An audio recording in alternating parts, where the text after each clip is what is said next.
মদিনার আকাশে সেদিন যেন আলো নেই। সূর্য উঠেছিল ঠিকই, কিন্তু তার আলোতে উষ্ণতা ছিল না, ছিল এক অজানা শীতলতা। পুরো শহরটা যেন নীরবে কাঁদছিল। গলিপথ, উঠান, দরজার ফাঁক, সবখানেই থমকে থাকা শ্বাস। এমন নীরবতা মদিনা আগে কখনো দেখেনি।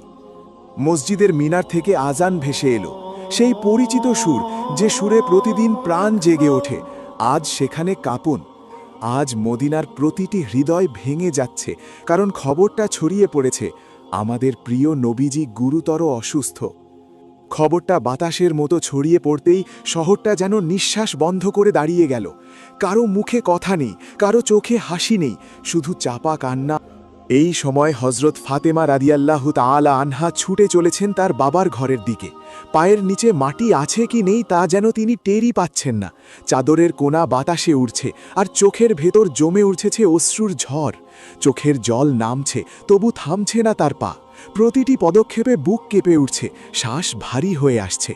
মনে শুধু একটাই প্রশ্ন, একটাই আর্তনাদ, আমার বাবা, আমার প্রিয় রাসূল, তিনি কেমন আছেন? ঘরের দরজার কাছে এসে তিনি হঠাৎ থমকে দাঁড়ালেন। বুকের ভেতরটা ধক করে উঠল। ভেতর থেকে ভেসে আসছে চাপা কান্নার শব্দ, কিন্তু সে কান্নায় কোনো উচ্চস্বরে আহাজারি নেই। যেন কষ্টগুলো শব্দ হতে পারছে না, গলায় এসে আটকে যাচ্ছে।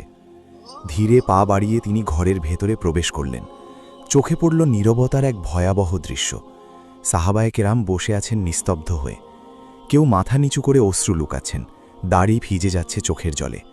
কেউ হাত তুলে দোয়া করছেন, ঠোঁট নড়ছে, কিন্তু কোনো শব্দ বের হচ্ছে না।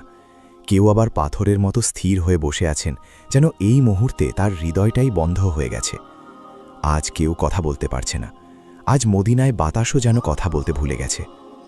ঘরের ভেতরটা ভারী হয়ে আছে অদৃশ্য বেদনার চাপে। প্রতিটি নিঃশ্বাস যেন কষ্ট বয়ে আনছে। কক্ষের এক কোণে শুয়ে আছেন নবীজি, চেহারা শান্ত, কিন্তু দেহ ক্লান্ত। তিনি ধীরে ধীরে এগিয়ে এসে বাবার পাশে বসলেন। ঠিক তখনই নবীজি ধীরে ধীরে কথা বললেন। কণ্ঠ ছিল খুবই নরম, দুর্বলতার ছাপ স্পষ্ট। হে আয়েশা, আবু বকরকে খবর দাও। কথাটা সম্পূর্ণ হওয়ার আগেই ঘরের দরজাটা ধীরে ধীরে খুলে গেল, যেন সময় নিজেই দরজাটা খুলে দিয়েছে। হজরত আবু বকর রাদিয়াল্লাহু তাআলা আনহু ভেতরে প্রবেশ করলেন। চোখ দুটি অশ্রুতে ভরা, মুখ জুড়ে গভীর কষ্টের ছাপ। এক ঝলক তাকিয়েই বোঝা যায় এই দৃশ্য তার হৃদয় ভেঙে দিয়েছে। তিনি এগিয়ে এসে নবীজির পায়ের কাছে বসে পড়লেন। মনে হলো তার সমস্ত শক্তি এই মুহূর্তে ভেঙে চুরমার হয়ে গেছে। উপস্থিত সবাই জানে আজকের প্রতিটি মুহূর্ত অমূল্য। এই আলোভরা মানুষটিকে ধরে রাখার সময় আর খুব বেশি নেই। এই অনুভূতি ঘরের বাতাসকেও ভারী করে তুলেছে।